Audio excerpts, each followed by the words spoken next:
ओमाज्ञानतिमिरान्धस्य ज्ञानाञ्जनशलाकया चक्षुरुन्मीलितं येन तस्मै श्रीगुरुवे नमः।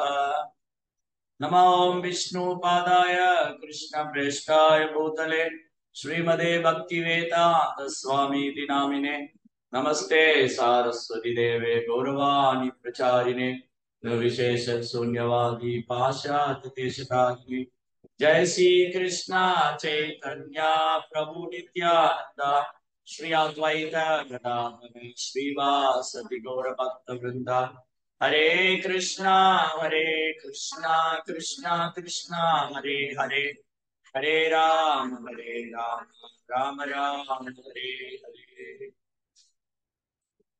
श्री चैतन्य मनोभीष्टं स्थापितं येन भूतले स्वयं रूप कदा मह्यं ददाति सर्वदान्तिकम्। हरे कृष्णा। பக்தர்களுக்கு இனிமையான காலை வணக்கம். இன்றைய பாகவத சத்சங்க வகுப்புல கலந்துருக்கிற எல்லா பக்தர்களுக்கும் பணிவான நமஸ்காரம். ஸ்ரீமத் பாகவத்துடைய முதலாம் ஸ்கந்தம் இரண்டாம் ஸ்கந்தம் 9வது அத்தியாயம். படிக்கிற ஸ்லோகம் 40வது ஸ்லோகம். प्रजापतिर् धर्मपतिर् एकता नियमान् यमान् भद्रं प्रजानमन्विच्छन् आदिष्ट स्वार्थकाम्यया. இவ்வாறாக முன்னொரு காலத்தில் ஜீவராசிகளின் மூதாதையும் சமயத்தின் தந்தையுமான பிரம்மதேவர் அனைத்து ஜீவராசிகளுக்கும் நன்மை செய்ய விரும்பி கட்டுப்பாடான வாழ்வை மேற்கொண்டார். இது பகவான் கிருஷ்ணர் பிரம்மதேவருக்கு தன்னை பற்றிய விஞ்ஞானம், கிருஷ்ணரை பற்றிய விஞ்ஞானம், அப்புறம் படைப்பின் ரகசியம் இதெல்லாம் 4 ஸ்லோகத்துல சொல்லி முடிச்சிட்டார். பிரம்மாவும் அதை புரிந்து கொண்டு பகவானை நேருக்கு நேர் தரிசனம் செய்தது மட்டுமல்லாம தூய பக்தி தொண்டுனால பகவானுக்கு மிக நெருக்கமான பிரியமான பக்தர். பக்தோசிமே சகாசே சயவாய மயாத்யக்த யோக புரோக்த புராதனா பக்தோசிமே சகாசேதி ரகசியம் சேத உத்தமம். இந்த விஞ்ஞானம், இறை விஞ்ஞானம், கிருஷ்ணரை பற்றிய விஞ்ஞானம் ரொம்ப பழமையானது. சயவாய மயாத்யக்த யோக புரோக்த புராதனம். இந்த ரொம்ப ரகசியமான இந்த விஞ்ஞானத்தை யாரால புரிஞ்சுக்க முடியும்? பக்தோசி சகாசேதி, நீ என் பக்தனும் நண்பனுமா இருக்கிறதுனால அவனால புரிஞ்சுக்க. சோ பிரம்மா தூய பக்தி தொண்டை பயிற்சி செய்ததாலும் பகவானுக்கு மிக பிரியமான பக்தராக இருக்கிறதுனாலும் 4 ஸ்லோகத்துல பகவான் எல்லா ரகசியத்தையும் பிரம்மா வெளிப்படுத்திட்டார். அதையும் பிரம்மா புரிந்து கொள்றார். அதுக்கப்புறம் என்ன பண்றாரு? அடுத்தது ஒருத்தர் கிருஷ்ணரை பற்றிய விஞ்ஞானம் தெரிஞ்சுக்கிட்டா என்ன பண்ணும்? ஒருத்தர் இறை விஞ்ஞானம் தெரிஞ்சுக்கிட்டா, கிருஷ்ணரை பத்தி தெரிஞ்சுக்கிட்டா அடுத்தது என்ன பண்ணணும்? அக்கா பதில் தெரிஞ்ச கை தூக்கு. ஒருத்தருக்கு கிருஷ்ணரை பற்றிய தத்துவம், படைப்பின் ரகசியம், இந்த ஜட உலகம், ஆன்மீக உலகம் இதை பத்தி எல்லாம் தெரிஞ்சுக்கிட்டா அதுக்கப்புறம் என்ன பண்ணணும்? பக்தி தொண்டு பண்ணணும். எங்க சொல்லியிருக்கு? அந்த மாதிரி எங்க சொல்லியிருக்கு? ஒருத்தர் இறை விஞ்ஞானத்தை அறிந்து கொண்டால், கிருஷ்ண தத்துவத்தை அறிந்து கொண்டால், படைப்பின் ரகசியத்தை அறிந்து கொண்டால், இந்த பௌதிக உலகமானாலும் சரி, ஆன்மீக உலகமானாலும் சரி, ரெண்டுக்கும் ஆதாரம் கிருஷ்ணர் தான் அப்படின்னு தெரிஞ்சுக்கிட்டா அப்புறம் அவருக்கு பக்தி தொண்டு செய்யணுங்கிறத எங்க சொல்லியிருக்கு? பகவத்கீதையில எங்க சொல்லியிருக்கு? இந்த ஜன உலகம், ஆன்மீக உலகம் ரெண்டுக்குமே நான் தான் ஆதாரம். இதை தெரிஞ்சுக்கிட்டவங்க எனக்கு பக்தி தொண்டு செய்வாங்க.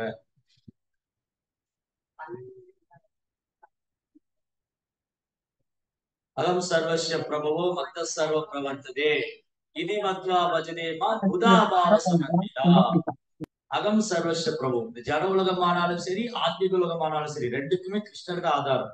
அகம் சர்வஸ்ய பிரபு. நம்ம ஏற்கனவே இந்த சதுஸ்லோகத்தை பத்தி பேசும்போது அகங்கிற வார்த்தை பத்தி பேசணும். பாகவதத்திலையும் சதுஸ்லோகத்துல முதல் ஸ்லோகம் அகம் மேவாசமேவாக்ரே. அதே மாதிரி பகவத்கீதையும் சதுஸ்லோகத்துல முதல் ஸ்லோகம் அகம் சர்வஸ்ய பிரபு. சோ கிருஷ்ணா அவர் தான் இந்த ஜட உலகம் ஆன்மீக உலகம் ரெண்டுக்கும் ஆதாரம். அகம் சர்வஸ்ய பிரபு மத்த சர்வம் பிரவர்த்ததி, அனைத்தும் அவருக்கு இருந்துதான் தோன்றுது.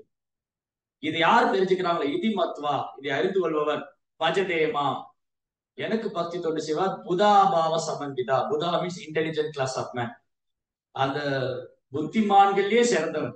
புத்திமான்ஷ மனுஷேசு, புத்திமான்கள்லயே சிறந்தவன். அப்படிங்க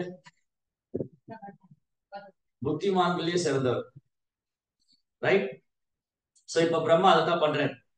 பிரம்மா வந்து இந்த ஜட உலகம் ஆன்மீக உலகம் ரெண்டுக்கும் கிருஷ்ணர் தான் ஆதாரம் தெரிஞ்சுக்கிட்டார். பகவானுடைய கருணையால, பகவானுடைய கருணையால பிரம்மதேவர் கிருஷ்ணர் தான் ஆதாரம் தெரிஞ்சுக்கிட்டார். இந்த ஜட உலகம் எப்படி சிருஷ்டிக்கப்படுது, பகவான் எப்படி எல்லாத்தையும் உற்பத்தி பண்றாரு, அவருடைய தனித்தன்மை என்ன, இதெல்லாம் 4 ஸ்லோகத்துல பிரம்மா தெரிஞ்சுக்கிட்டார். சோ பிரம்மா வந்து ஆகச்சிறந்த புத்திமான், கவி. கவி means knowledgeable person. So Brahma வந்து ஆதி கவி. படைப்பின் ஆரம்பத்துல முதல்ல வேத ஞானத்தை அறிந்து கொண்டவர் பிரம்மா. அதனாலதான் இங்க என்ன சொல்லியிருக்கு பிரம்மா பத்தி சொல்ற, பிரஜாபதி தர்மபதி. பிரஜாபதி, பிரஜா மீன்ஸ் மக்கள், பிரஜைகள். பிரஜாபதி மக்களின் தலைவன், மக்களின் பொது உயிர்வாழிகள், உயிர்வாழிகளின் தலைவன், உயிர்வாழிகளை உற்பத்தி பண்றவர், பிதாமகன். அப்ப கிருஷ்ணர் யாரு?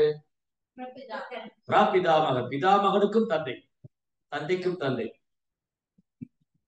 அதான் சொன்னாங்க, பிள்ளைக்கு தந்தை ஒருவன், நம் எல்லோருக்கும் தந்தை இறைவன்.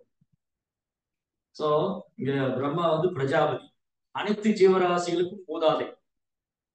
ஆனா கிருஷ்ணன் என்ன சொல்றாரு, பிதாகமஸ்ய ஜெகதோ மாதா தாதா பிதாமக, அந்த மாதா தாதா பிதாமகன், பிதாமகனுக்கும் தந்தை, அகிலத்தின் தந்தை. சோ இங்க பிரம்மா வந்து பிரஜாபதினு அழைக்கப்படுறாரு. அப்புறம் தர்மபதி. தர்மபதினா சமய கொள்கை, தர்மத்தின் கொள்கைகளை மிக உறுதியாக பின்பற்றுபவர், தர்மத்தின் கொள்கையை ஏற்றுக்கொண்டவர். அதுக்கு தந்தையமா இருக்காரு. அப்போ ஒரு சந்தேகம் வந்துருமே, இல்லையா, தர்மம்ங்கிறது பகவான் சொல்றதான தர்மம், அப்ப இங்க ஏன் பிரம்ம தர்மத்தின் தலைவர் சொல்லப்படுறார், தர்மத்தின் சமய வாழ்வின் தந்தை? சோ தர்மம் து சாட்சாத் பகவத் பிரணயம், தர்மம் என்பது பகவான் வந்து தோன்றுது. அப்படி இருக்கும்போது ஏன் இங்க பிரம்மா வந்து தர்மத்தின் தந்தைன்னு அழைக்கப்படுறாரு? ஏன் இங்க பிரம்மா வந்து சமய வாழ்வின் தந்தை என்று அழைக்கப்படுகிறார்?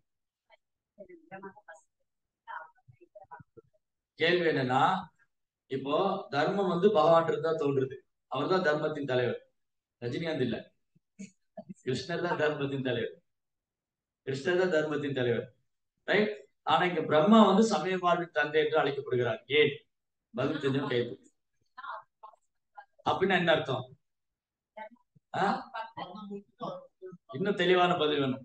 ஏன் பிரம்மா இங்க வந்து பிரஜா தர்மபதினு அழைக்கப்படுறார்?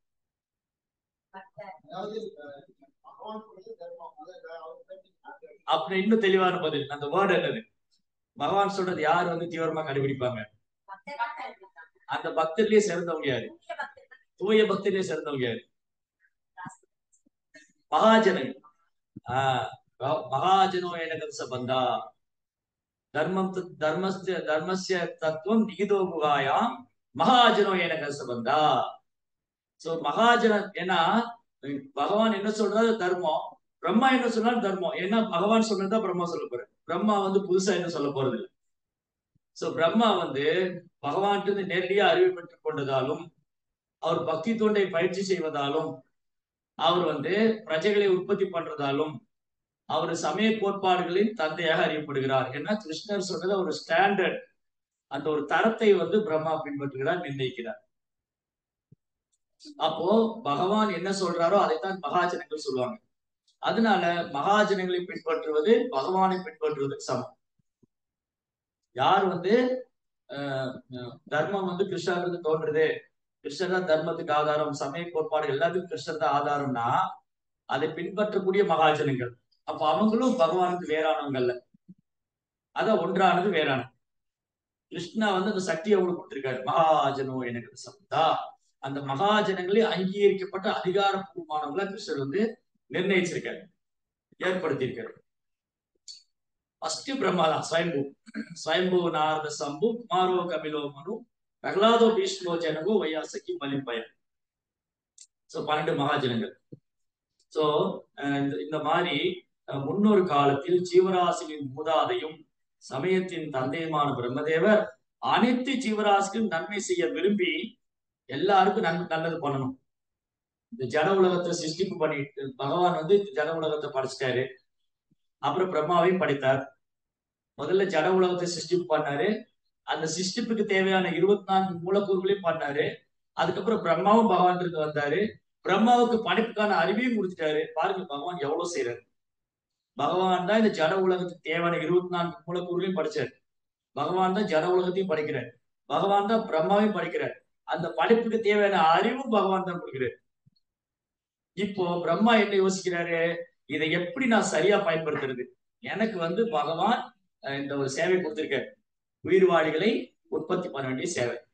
அப்ப பிரம்மா வந்து உயிர்வாளிகளை உற்பத்தி பண்றதோட மட்டும் நிறுத்திடாம அவங்களுக்கு எப்படி நன்மை செய்யறது, உயிர்வாளிகளுக்கு நன்மை செய்யறது. பிரபுபாதர் வந்து பொருளுரையில் அழகா சொன்னார். உயிர்வாளிகளுக்கு நன்மை செய்யறதுன்னா என்ன சொல்றாரு பாருங்க. என்ன சொல்றாரு,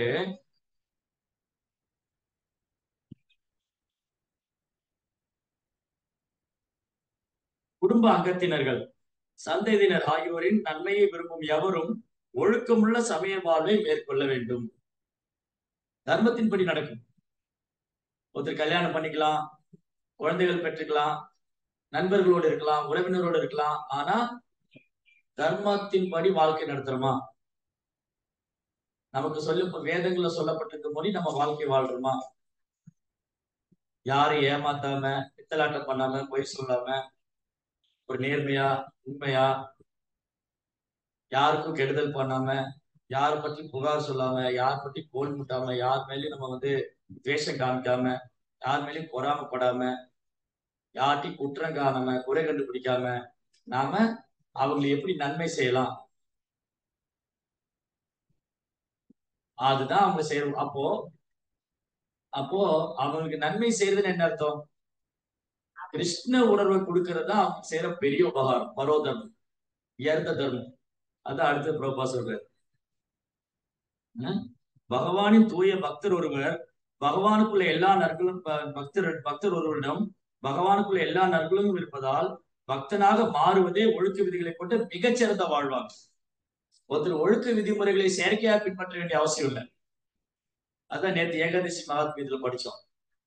அதுல சொன்ன ஒழுக்க விதிகள் 6 விதமான நம்முடைய உறவுகள், நம்முடைய உறவு 6 விதமான உறவு இருக்கு இந்த உலகத்துல. தான் நேற்று பேசிட்டு இருந்தோம் ஏகாதசி மகாத்மியத்துல.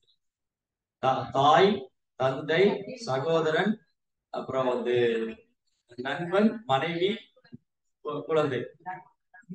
இது யார்? இதெல்லாம் ஒரு பக்தனுக்கு. தாய் வந்து உண்மை, தாய் வந்து சத்தியம், உண்மை பேசுறது. தந்தை வந்து அறிவு, ஞானம். அப்புறம் சகோதரன் தர்மம் தான் சகோதரன். அப்புறம் நண்பன் வந்து கருணை, தயா. மனைவி வந்து அமைதி, சாந்தி. மன்னிக்கிறது தான் குழந்தை. சோ இது வந்து இந்த குணங்களை நாம் வளர்த்துக் கொள்ள வேண்டுமானால் ஒருத்தர் என்ன பண்ணியாகணும்? செயற்கையான முறையில் இந்த குணத்தை வளர்த்துக்க வேண்டாம். இந்த 6 குணங்கள், அதான் வைஷ்ணவ தாக்கூர் பாட்டுல வரும்.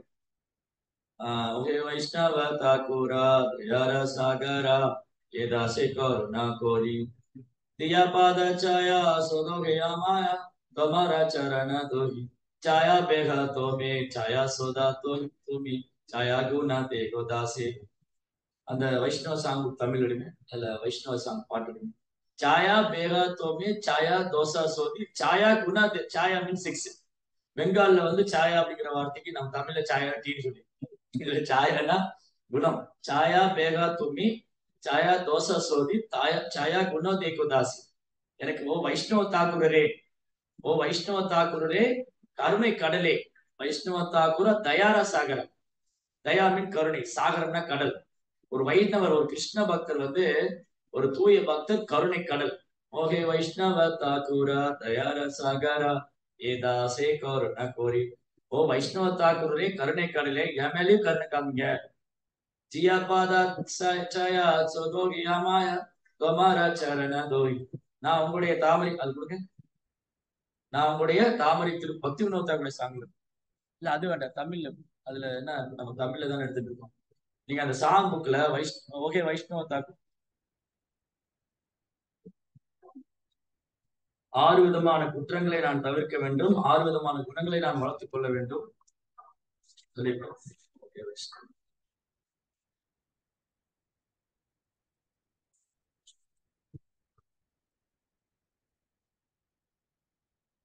கேட்டார்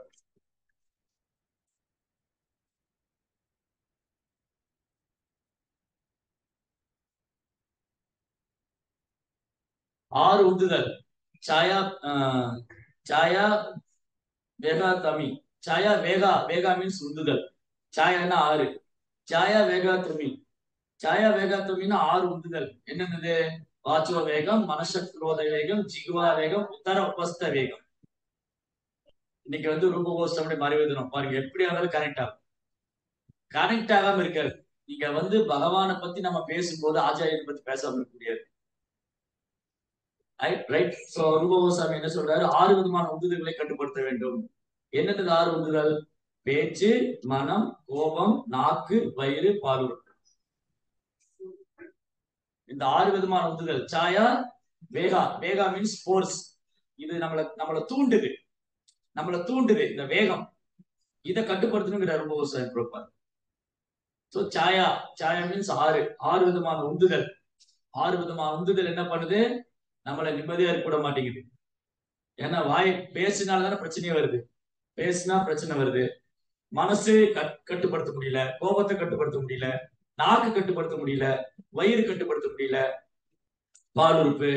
இந்த தூண்டுதல்ல வந்து நம்ம இந்த அர்ஜ் இருக்கு இல்லையா, இந்த தூண்டுதலை வந்து நம்ம கண்ட்ரோல் பண்ணணும். அது வந்து நம்ம முயற்சி பண்றோம். நம்ம என்ன முயற்சி பண்ணாலும் குருவுடைய கருணை, கிருஷ்ணருடைய கருணை, அப்புறம் வைணவ ஆச்சாரியர் வைஷ்ணவருடைய கருணை. அதனாலதான் இங்க பக்தி வினோத் தாக்கூர் பிரார்த்தனை பண்றாரு. ஓகே வைஷ்ணவ தாக்கூரே, ஓ கருணை கடலே, எனக்கு இந்த 6 விதமான உந்துதல்களை கட்டுப்படுத்துறதுக்கு அருள் புரியுங்க. நான் முயற்சி பண்றேன். நீங்க என்னுடைய முயற்சி அவங்களுடைய அனுகிரகம். சோ ஆச்சாரியரும் கிருஷ்ணரும் என்ன பண்றாங்க? நம்ம முயற்சி பண்றோமான்னு பாக்குறாங்க. நான் முயற்சி செய்யும் போது அவங்க அனுகிரகம் பண்ண தயாரா இருக்காங்க. அவங்க ஆசீர்வாதம் பண்ண தயாரா இருக்காங்க. அவங்க அனுகிரகம் பண்ண தயாரா இருக்காங்க. அவங்க நம்மள மாயிலிருந்து காப்பாத்துறதுக்கு தயாரா இருக்காங்க. நான் முயற்சி பண்றேனான்னு பாக்குறேன். நான் முயற்சி வந்து நாம் சின்சியரா முயற்சி பண்ணும்போது, நம்ம சின்சியரா ட்ரை பண்ணும்போது என்ன பண்ணுவாங்க? அவங்க பிளஸ் பண்ண தயாரா இருக்கு. அடுத்தது 6 விதமான தவறுகள். முதல்ல 6 விதமான உந்துதல். சாயா வேகா தோமி.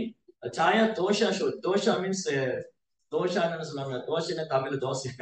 அது தோசை. தோஷா மீன்ஸ் குற்றங்கள். தோஷா என்ன? 6 விதமான தோஷா. தேவைக்கதிமா உண்டு. அடுத்து அத்தியாகார.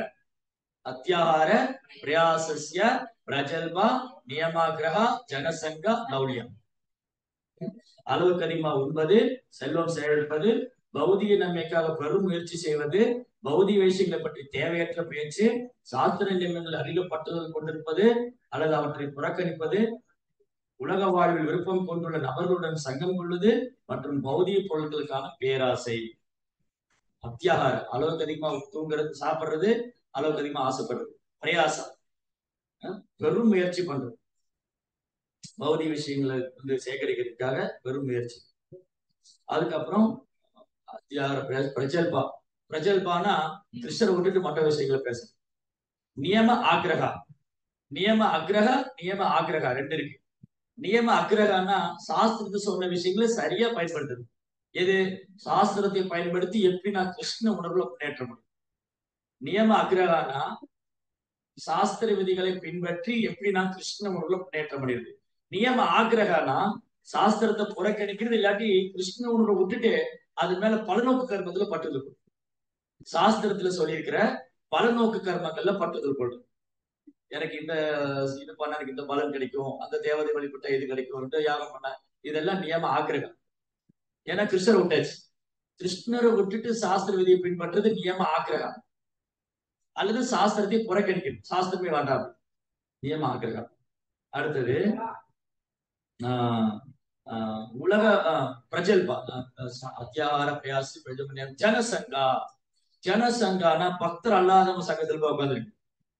அதுக்கப்புறம் லௌல்யம். லௌல்யம்னா பேராசை, எதையாவது அடையணும், இந்த பௌதியத்துல ஏதாவது அடையணுங்கிற பேராசை. சோ இந்த 6 விதமான தோஷங்கள் இருந்து என்னை காப்பாத்துங்க ஓ வைஷ்ணவ தாக்குரரே. என்னை வந்து 6 விதமான உந்துதல் இருந்து காப்பாத்துங்க, 6 விதமான தோஷங்கள் இருந்து காப்பாத்துங்க. அடுத்தது 6 நற்குணம். உற்சாகா நிச்சயா தைரியா தத்தத் கர்ம பிரவர்த்தனா சங்கத்யாக சதோ விருத்தி சத்வி பக்தி பிரசீததி. இந்த 6 விதமான நன்மை எனக்கு கொடுங்க. இந்த 6 விதமான நன்மை நற்குணங்கள் என்னது? உற்சாகம். எப்பவுமே உற்சாகமா இருக்குது கிருஷ்ண உணர்வுல, எப்பவுமே உற்சாகம். அது மாதிரி ஒரு சில பக்தர் இருக்காங்க, டயர்டே ஆக மாட்டாங்க, சேவை பண்ணிக்கிட்டே இருப்பாங்க, உற்சாகமா இருப்பாங்க. எப்போ வந்து சேவை கொடுத்தாலும் உற்சாகமா வந்து செய்யணும். உற்சாகம், இந்த கிருஷ்ண உணர்வுல உற்சாகம் ரொம்ப ரொம்ப அவசியம். உற்சவம்னாலே உற்சாகம் தரக்கூடியது. உற்சவம் ஸ்ரீ ரூப கோஸ்வாமியோடைய திரிபா மகோத்சவம். திரிபா மகோத்சவம் ரூப கோஸ்வாமியுடைய மறைவை கொண்டாடுறதே உற்சாகம். அந்த உற்சவம் உற்சாகத்தை கொடுக்கும்.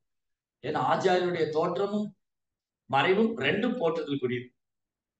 சோ ஸ்ரீ ரூப கோஸ்வாமியுடைய திரிபா மகோத்சவம், ஊஞ்சல் மகோத்சவம், ஸ்ரீகிருஷ்ண ஜென்மாஷ்டமி மகோத்சவம், எல்லா கிருஷ்ண பக்தியில எல்லாமே உற்சவம் தான். கிருஷ்ணரை பாக்குறதே நித்தியோத்சவம் தான். கிருஷ்ணரை தரிசனம் பண்றதே ஒரு உற்சவம் தான். அப்ப இந்த உற்சவத்துல இருந்து என்ன வருது? உற்சாகம். உற்சவங்கள்ல கலந்து கொள்றதுனால, உற்சவங்களை செய்வதால, பண்டிகைகளை கலந்து கொள்றதுனால, பண்டிகைகளை வந்து நடத்துறதுனால உற்சாகம். ஓ பாருங்க, ஜென்மாஷ்டமி வந்துருச்சு, தூங்குறதுக்கே நேரம் இல்லை, ஓடிக்கிட்டே இருக்கும். ஃபண்ட் ரைஸ் பண்ணணும், அப்புறம் வந்து பிரசாதத்துக்கு ரெடி பண்ணணும், அப்புறம் வந்து நிறைய பேருக்கு ப்ரோக்ராம் பண்ணணும், எந்த மாதிரி செய்யலாம், எப்படி பண்ணலாம், திட்டம் போட்டுக்கிட்டே இருக்கு. உற்சாகம் இருந்தாலும் இது பண்ணணும். ஜென்மாஷ்டமி வந்துருச்சா, என்னத்த பண்ண, நமக்கு சர்வீஸ் வந்துடும், தூங்க கூட முடியாது, ஜெபம் பண்ண கூட முடியாது, இப்படி நினைச்சா அந்த உற்சாகமே அவசியம். அந்த உற்சாகத்தை கொண்டாடுறதுக்கு அந்த பக்தர் ஆரம்ப நிலையில் இருக்கிறதுனால அவருக்கு வந்து சில நேரங்கள் இந்த மாதிரி தோணலாம். ஓ ஜென்மாஷ்டமி தான் எல்லா சேவையன்ட்டே கொடுத்துருவாங்க, சோ ஜென்மாஷ்டமி வந்துச்சா எல்லா சேவையும் நானே எடுத்துக்கிறேன், எனக்கு எவ்வளவு சர்வீஸ் வேணாலும் கொடுங்க. உற்சாகம் இந்த நாளுக்கு நாள் இந்த உற்சாகம் வந்து அதிகரிச்சுக்கிட்டே இருக்கு. இப்ப எப்படின்னா, நம்ம எல்லாம் கிருஷ்ண உணர்வுக்கு வரும்போது ஒரு உற்சாகம் இருக்கு. ஆரம்ப நிலையில, ஆரம்ப நிலையில வந்தோடனே இங்க எல்லாம் புதுசா இருக்கு இல்லையா? அவருடைய விக்கிரகம், அவருடைய தரிசனம், சேவை பயங்கரமா இன்வால்வ் ஆகும். பயங்கரமா வந்து கோயிலை சுத்தப்படுத்துறது, அப்புறம் பாத்திரம் கழுவுறது, அப்புறம் வந்து பிரச்சாரம் பண்றது, அப்புறம் வந்து புத்தக விநியோகம் எல்லாம் பண்ணுவோம். நாளடைவுல கொஞ்ச நாள் போக போக போக நான் வந்து பிரபு ஆயிடும். தீட்சிலா வாங்கி பிரபு ஆனோடனே ஓ நான் ஏன் இதெல்லாம் பண்ணணும், அவங்ககிட்ட சொல்லுங்க, இவங்ககிட்ட சொல்லுங்க, அப்படி இல்லை. இந்த ஆரம்ப நம்ம என்னைக்குமே இந்த ஒரு விஷயத்தை ஞாபகம் வச்சுக்கோங்க.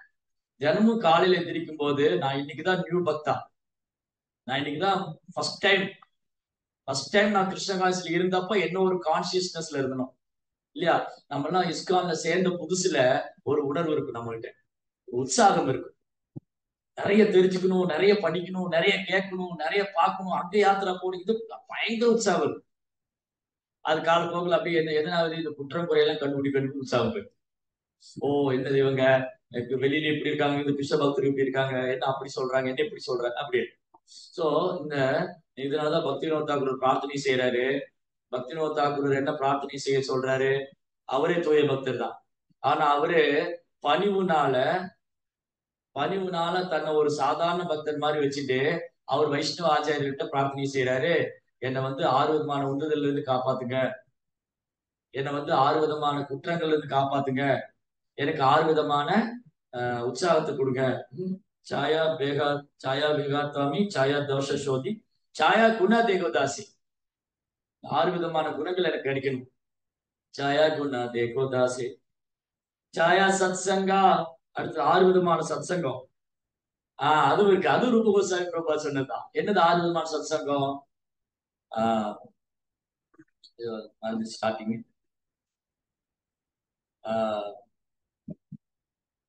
பிரீத்தி லட்சணம் ததாதி பிரதிகிரண்யாதி பூஜ்யமாச்சாதி பிரச்சதி புஞ்சதே போஜேதே சைவ சாத்விதம் பிரீதி லட்சணம். என்னது 6 விதமான சத்சங்கம். நம்ம பக்தர் சங்கத்துல வந்தோடனே நம்ம அன்பு பரிமாற்றம் பண்றோம். நம்ம யாருக்காவது பரிசு கொடுக்குறோம், அவங்க கொடுக்குற பரிசை ஏற்றுக்கிறோம். அப்புறம் பிரசாதம் கொடுக்குறோம், பிரசாதம் ஏத்துக்கிறோம். அப்புறம் நம்ம மனதில் உள்ள அவங்க கிட்ட வெளிப்படுத்துறோம், அவங்க சொல்றதை கேட்டுக்கிறோம். சோ இப்படி அன்பளிப்பை வழங்குதல், அன்பளிப்பை பெற்றுக்கொள்ளுதல், பக்தி தொண்டு குறித்து ரகசியமான வினாக்களை எழுப்புதல், ரகசியமான கருத்துக்களை பகிர்தல், பிரசாதம் ஏற்றல் மற்றும் பிரசாதம் வழங்குதல். இந்த ரகசியத்தை கேட்கறது பேசுறதுன்னா பௌதிக விஷயம் இல்ல, கிருஷ்ணரை பற்றி விஞ்ஞானம், ஆத்மாவை பற்றி, பரமாத்மா பற்றி, பகவானை பற்றி, பக்தி தொண்டுடைய மகிமை, இதெல்லாம் ரொம்ப ரகசியமானது. அது பக்தர்களுக்கு மட்டும்தான் தெரியும். மாயாவாதி, அருளவாதி உங்களுக்கு எல்லாம் தெரியாது. பக்தி தொண்டோட ரகசியம், கிருஷ்ணரை பற்றி ரகசியம். அதான் பார்த்தோம். பக்தோசி மே சகாசேதி ரகசியம் ஏதத் உத்தமம். ரைட். சோ பக்தர் சங்கத்துல வரும்போது இந்த ரகசியத்தை எல்லாம் பேசணும். ஏன் கிருஷ்ணா பூதனை வதம் செஞ்சாரு, ஏன் எப்படி அப்படி விருந்தாவனத்துல வர பூதனை எப்படி ஒரு அரைக்கி விருந்தாவனத்துக்குள்ள வர முடிஞ்சது, இதோட ரகசியம் என்ன, தயவுசெய்து சொல்லுங்களேன் பிரபு. நீங்க பாவதம் படிச்சிருப்பீங்க, நீங்க பாவதம் கிளாஸ் கேட்டிருப்பீங்க, தயவுசெய்து நீங்க இந்த சந்தேகத்தை தீர்த்து வைங்க. பரிஷித் மகாராஜா அப்படிதான் கேட்கிறாரு. அதுக்கு பரிஷித் மகாராஜா அவர் தூய பக்தர். அவரு குருநாதர்கிட்ட போய் எப்படி கேட்கிறாரு, ஏன் இந்த பூதனா கிருஷ்ணரை கொல்ல வந்தாங்க, எப்படி கிருஷ்ணரை பூதனால கொல்ல முடியும், எப்படி கிருஷ்ணரை கொல்றதுக்காக முயற்சி பண்ண முடியும், எப்படி பிருந்தாவனத்துக்குள்ள வர முடிஞ்சது. இது ரகசியம். ரகசியத்தை கேட்பது, அதை அந்த ரகசியத்தை வெளிப்படுத்துவது, இது பக்தருக்குள்ள மட்டும்தான் சாத்தியம். ரைட். சோ இந்த 6 விதமான அன்பு பரிமாணம் சத்சங்கம். சத்சங்கம்னா இதுதான். சத்சங்கம்னா உட்காந்து எதையோ பண்ணிட்டு இருக்கிறது இல்ல, பௌதிகமான விஷயங்களை பண்றதோ, இல்ல சமய காரியங்கள் ஈடுபடுறதோ, அல்லது பொது சேவை, அதாவது சமூக சேவை, நிறைய சேவைகள்லாம் இருக்கு. சமூக சேவை, அப்புறம் பௌதிக விஷயங்களை பேசுவது, பௌதிக இந்த மாதிரி இல்ல. சத்சங்கம் சொன்னாலே கிருஷ்ணரை பற்றிய விஷயங்கள்ல தான் ஈடுபடும். பகவானை விட்டுட்டு அது சத்சங்கம் கிடையாது. பகவானை விட்டுட்டு பண்றது சத்சங்கம் இல்ல. பகவானை பற்றி பேசாதவர் சத்குருவும் அல்ல. சத்சங்கா சத்குரு. இப்ப இந்த வார்த்தையை எல்லாரும் பயன்படுத்த ஆரம்பிச்சிட்டாங்க. சத்குரு, சத்சங்கா. அதுக்கு என்ன, இதுக்கு ஒரு மீனிங் என்னன்னு தெரியாது. ஆனா எல்லாரும் போட்டுக்கிறாங்க சத்குரு, சத்சங்கத்துக்கு போனோம். என்ன சத்சங்கத்துக்கு போனீங்க, அங்க போய் யாரை பத்தி கேட்டீங்க? சத்சங்கத்துக்கு போனோம், சத்குரு விட்டு போனோம். என்ன சொன்னாரு அவர், என்ன கேட்டீங்க? கிருஷ்ணரை பத்தி என்ன சொன்னாரு? அவர் எந்த பரம்பரையில வர்றாரு, அவர் ஆச்சாரியரா, எந்த பரம்பரையில வர்றாரு, யாரை பத்தி பேசுறாரு, நீங்க என்ன தெரிஞ்சுட்டீங்க பக்தி குறித்து, அது தெரியும். சோ இந்த 6 விதமான சத்சங்கம், இதுதான் உண்மையான சத்சங்கம். பக்தருக்குள்ள அன்பு பரிமாற்றம், பக்தியில செய்யக்கூடியதான் சத்சங்கம். சத்சங்கம்னாலே பக்தி தொண்டுதான். பக்தி தொண்டு இல்லாத சத்சங்கம் வெறும் சங்கம் தான். அப்புறம் கிருஷ்ணரை பற்றி பேசினா அது அசத் சங்கம், அது சத்சங்கமே அல்ல. எங்க பகவானுடைய தெய்வீகமான குணங்களை போற்றப்படவில்லையோ, எங்கு பக்தருடைய கல்யாண குணங்கள் பேசப்படலையோ, அது சத்சங்கம் அல்ல, அது அசத் சங்கம். அவர் சத்குரு அல்ல, அவர் அசத்குரு. ரைட். சோ இங்க பக்தி வினோத் தாக்கூர் ரொம்ப அழகா பாடுறார். இந்த குணங்கள், 6 விதமான குணங்கள், 6 விதமான சத்சங்கம், 6 விதமான உந்துதல், 6 விதமான குற்றங்கள், 6 விதமான குணங்கள், 6 விதமான சத்சங்கம். இத வைஷ்ணவர்களுடைய கருணை இருந்தா தான் பெற முடியும். ஏகாகி அமாரா நகி பாயா பாலா ஹரிநாமா சங்கீர்த்தனே தோமி கிருபா கோரி சதா பிந்து தியா தேகோ கிருஷ்ண நாம தானே. அடுத்து என்ன சொல்றாரு, தனிமையில் ஹரிநாம சங்கீர்த்தனம் புரிய எனக்கு பலம் இல்லை. நான் உட்காந்து ஹரே கிருஷ்ணா மந்திரம் சொல்லி பகவான்கிட்ட போயிடுறேங்கிற சக்தியில நமக்கு கிடையாது. நம்ம ஹரிதாஸ் தாக்கூர் கிடையாது. சில பக்தர் என்ன நினைப்பாங்க, பக்தர் சங்கத்துல சின்னதா ஒரு கருத்து வேறுபாடு, பக்தர் சங்கத்துல ஒரு கருத்து வேறுபாடு, நான் கோயிலுக்கு வர மாட்டேன், அதுதான் பிரபா ஹரே கிருஷ்ணா மந்திரம் கொடுத்திருக்காரு, நான் உட்காந்து வீட்டுல உட்காந்து ஹரே கிருஷ்ணா மந்திரம் சொல்லிக்கிறேன். ஆனா அந்த சக்தி நமக்கு கிடையாது, அந்த சக்தி நமக்கு கிடையாது. அதனால நீங்க பிரபா இங்க பக்தி வினோத் தாக்கூர் சொல்றாரு, தனிமையில் ஹரிநாம சங்கீர்த்தனம் புரிய எனக்கு பலம் இல்லை. யார் சொல்ற? ஆச்சாரியரே சொல்ற. அடுத்தது, எனவே ஒரு துளி நம்பிக்கையை வழங்கி கிருஷ்ண நாமம் என்னும் பெரும் செல்வத்தை எனக்கு கருணையுடன் வழங்குங்கள். நாமத்துல ருச்சி, அது ஒரு டிராப், ஒரு துளி நமக்கு கிடைச்சதுன்னா அது யாரால தர முடியும்? வைஷ்ணவ ஆச்சாரியர்கள் மட்டும்தான் தர முடியும். வைணவர்கள் தூய பக்தரால மட்டும்தான் தர முடியும். அதனாலதான் எக்காரணத்தை கொண்டும் சத் சங்கத்தை விட்டு நம்ம போகவே கூடாது. என்ன வேணா நடக்கலாம், அவமானப்படலாம், மன வருத்தம் அடையலாம், என்ன நடந்தாலும் சரி சத் சங்கத்தை விடக்கூடாது. ஏன்னா தனிமையில பக்தி பண்ற சக்தி நமக்கு கிடையாது. அப்படிலாம் ஒருத்தர் பக்குவம் ஆயிட முடியாது. அந்த ஹரே கிருஷ்ணா மந்திரம் சொன்னாலே பகவான் உலகத்துக்கு போயிடலாம், நான் வீட்டுல உட்காந்து ஹரே கிருஷ்ணா சொல்லிக்கிறேன், நோ, நோ சான்ஸ், வாய்ப்பே இல்லை. சோ பக்திநாத் தாகூர் சொல்றாரு, ஏகாக்கி ஆமாரா நகி பாயா பாலா ஹரிநாம சங்கீர்த்தானே. தனிமையில நாம ஜெபம் பண்ற சக்தி எல்லாம் எனக்கு கிடையாது, நான் ஒன்னும் ஹரிதாஸ் தாக்கூர் கிடையாது. அதனால நான் எப்பவுமே பக்தர் சங்கத்துக்கு ஆசைப்படுறேன். தூமி கிருப்பா கோரி ஸ்ரத்தா பிந்து தியா, உங்க கருணையில ஒரு துளி எனக்கு கிடைச்சதுன்னா எனக்கு கிருஷ்ணர் மேல நாமத்துல ருச்சி வராது. கிருஷ்ணா சே தோமாரா, ரொம்ப அற்புதமானது. கிருஷ்ணா சே தோமாரா கிருஷ்ணா திதே பாரோ தோமாரே சகத்தியாச்சி आमी तो गंगाला कृष्ण कृष्ण बोले தாய் தவ பாய்ச்சி பாய்ச்சி. ஓ வைஷ்ணவ தாக்குரே, கிருஷ்ணர் உங்களுடையவர், கிருஷ்ணர் உங்களுக்கு சொந்தமானவர், கிருஷ்ணா தங்களுடையவர், அவரை என்னிடம் தருவதற்கு சக்தி தங்களிடம் உள்ளது. கிருஷ்ணரை யாரால கொடுக்க முடியும்? கிருஷ்ணரை யாரால கொடுக்க முடியும்னா யாருடைய இதயத்துல கிருஷ்ணர் எப்பவுமே வீட்டு இருக்காரோ. ஹரே கிருஷ்ணா. சோ கிருஷ்ணர் யாரால கொடுக்க முடியும்னா யாருடைய இதயத்துல கிருஷ்ணர் விட்டிருக்காரோ. எல்லா இதயத்திலும் கிருஷ்ணர் விட்டிருக்காரு. ஆனா யார் அதை உணர்ந்திருக்காரோ, யார் அதை அனுபவித்துக் கொண்டிருக்கிறாரோ, 24 மணி நேரம் கிருஷ்ணோட யார் இருக்காரோ அவரால் மட்டும்தான் கிருஷ்ணர் கொடுக்க முடியும். அப்போ வைஷ்ணவ தாக்கூர், வைஷ்ணவ ஆச்சாரியரால் மட்டும்தான் கிருஷ்ணர் தர முடியும்.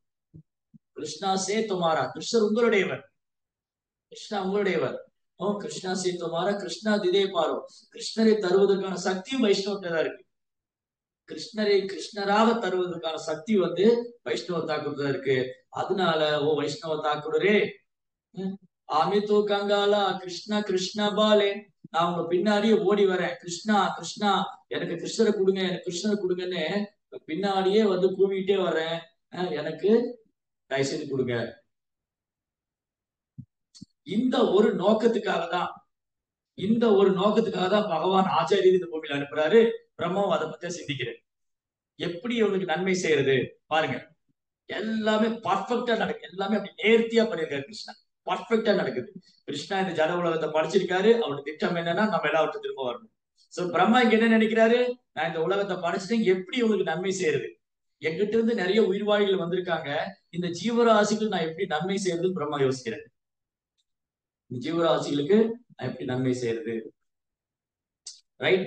சோ இங்க பிரம்மா யோசிக்கிறாரு. அப்ப உண்மையான நன்மை என்னது? குடும்ப அங்கத்தினர், சந்ததியினர் ஆகியோரின் நன்மையை விரும்பும் எவரும் ஒழுக்கமுள்ள சமய வாழ்வை மேற்கொள்ள வேண்டும். பகவானின் தூய பக்தர் ஒருவரிடம் பகவானுக்குள்ள எல்லா நற்குணங்களும் இருப்பதால் பக்தனாக மாறுவதே ஒழுக்க விதிகளை கொண்ட மிகச் சிறந்த வாழ்வாகும். ஆனா இந்த ஜட உலகத்துல சிலர் ரொம்ப ஒழுக்கமா வாழ்வாங்க, ரொம்ப நல்லவங்களா இருப்பாங்க, யாரையும் ஏமாத்த மாட்டாங்க, யாரையும் குற்றம் சொல்ல மாட்டாங்க, ஓகே வெரி குட், நல்ல குணங்கள்லாம் இருக்கு. ஆனா ஒரு பக்தர் இல்ல அப்படின்னு சொன்னா என்ன பிரயோஜனம்? ஒரு மனக்கற்பனையில வாழ்ந்துட்டு, இதுதான் ஏற்படுச்சு யசாஸ்திர பக்தி பகவத் கீச்சன். அவர் மனக்கற்பனையில வாழ்ந்துட்டு இருப்பாரு. அதே சமயம் நம்ம கிட்ட எந்த நற்குணமும் கிடையாது, நம்ம ரொம்ப கீழையான ஆத்மா, ஒரு இழிந்த ஆத்மா, வீழ்ந்த ஆத்மா. ஆனா நான் கிருஷ்ண பக்தியில ஆர்வம் காமிக்கிறேன், எனக்கு கிருஷ்ண உணர்வுல முன்னேற்றம்னு ஆசைப்படுறேன் அப்படின்னா, நான் கிருஷ்ண உணர்வை பயிற்சி பண்றதுனால, நான் பக்தி தொண்டு பாதை ஏற்றுக்கொள்றதுனால, கொஞ்சம் கொஞ்சமா இந்த இந்த ஒழுக்க விதிகளை பின்பற்றதுனால எல்லா நற்குணமும் நம்மகிட்ட தோன்றாரு. அதனாலதான் 4 கட்டுப்பாட்டு விதிமுறைகளை கொடுத்துருக்காங்க இல்லையா? கிருஷ்ண பக்தியில வந்தோடனே 4 கட்டுப்பாட்டு விதிமுறைகள். மது அருந்தக்கூடாது, மாமிசம் சாப்பிடக்கூடாது, தகாத உறவு பண்ணக்கூடாது, சூதாடக்கூடாது. சோ இந்த 4 கட்டுப்பாட்டு விதிமுறைகளும் நம்ம பின்பற்றும் போது படிப்படியா நம்ம என்ன பண்ணுவோம்? கிருஷ்ணர் மேல ஒரு விருப்பத்தை வளர்க்கும். அதிகாலை எழுந்திருப்பது, ஏகாதசி பயிற்சி பண்றது, நாம ஜபிக்கிறது. சோ சட்டத்திட்டங்கள், பக்தி தொண்டுல பல்வேறு சட்டத்திட்டங்கள் இருக்கு. ஆனா பாருங்க, மக்களுக்கு சட்டத்திட்டம் பிடிக்காது. சட்டத்தை பின்பற்றது, ரூல்ஸ் அண்ட் ரெகுலேஷனை ஃபாலோ பண்றது எப்பவும் மக்களுக்கு பிடிக்காது. நீங்க பாருங்க, லெப்ட்ல போவாங்கன்னா லெப்ட்ல தான் போவோம், டிராபிக் ரூல் மீறக்கூடாதுன்னா டிராபிக் ரூல் மீறுவான், சிக்னல் நின்று நிக்க மாட்டான். சோ என்னன்னா எப்பவும் மக்கள் மனசு என்னன்னா, இந்த மனதோட வேலை என்னன்னா இந்த மனதோட வேலை என்னன்னா, இதை பண்ணுன்னா பண்ணாது, இதை பண்ணாதுன்னா பண்ணும். இந்த குழந்தைகள் மாதிரி, அதை தொடாத, அப்படிதான் தொடுவேன். அங்க போகாத, அங்க போவேன். அங்க நிக்காத, நான் நிப்பேன். இந்த மைண்ட் ஒரு குழந்தை மாதிரி. சோ மனது எதிர்மறையான விஷயங்கள், ஏன்னா அது அப்படியே ஊறி போயிடுச்சு. நேத்து சொன்ன மாதிரி பௌதிக விஷயங்கள்ல மூழ்கி போய் மனது எப்பவுமே சட்டதிட்டங்களை பின்பற்ற ஒத்துக்காது. நீங்க வீட்டுல பாருங்க, அப்பா அம்மா ஏதாவது சொன்னா குழந்தை கேட்க மாட்டேன். அது என்ன நீங்க எப்படி சொல்றீங்க? ஸ்கூல்ல டீச்சர் சொன்னா என்ன இப்படி சொல்றாங்க. ஆபீஸ்ல என் பாஸ் மேல இப்படி எல்லாம் ரூல் எல்லாம் போடுறாரு. சோ என்னைக்குமே நம்ம மனசு பாருங்க, மனதோட நேச்சர் என்னன்னா, அது தன்னிச்சையா செயல்படும். மனதோட நேச்சர் என்னன்னா, இயல்பு என்னன்னா, மனதோட இயல்பு என்ன நினைக்குதுன்னா, மனது நான் ஏன் விருப்பப்படி நடக்கணும், நான் தன்னிச்சையா இருக்கணும், எல்லாமே என்னோட நான் தான் அப்படிங்கிறது போய் அங்கதான். அதனால சட்ட திட்டங்களை பின்பற்றதுக்கு மனது எப்பவுமே தயாரா இல்ல. எனக்கு சுதந்திரம் இருக்கு, என்ன ஏன் இப்படி அடிமையாகிறீங்க? என்ன சுதந்திர நாடா, எனக்கு இப்படி எல்லாம் சொல்றாங்களே, எனக்கு பேச்சுரிமை இல்லையா, எனக்கு எழுத்துரிமை இல்லையா, எனக்கு கூறாங்க, சத்தம் போடுறாங்க இல்லையா. சோ மனதுடைய இயல்பு என்னன்னா, சட்டதிட்டங்களை பின்பற்ற ஒத்துக்க. நீங்க இதே பாருங்க, நீங்க மற்ற இயக்கத்துக்கு நிறைய பேர் போவாங்க.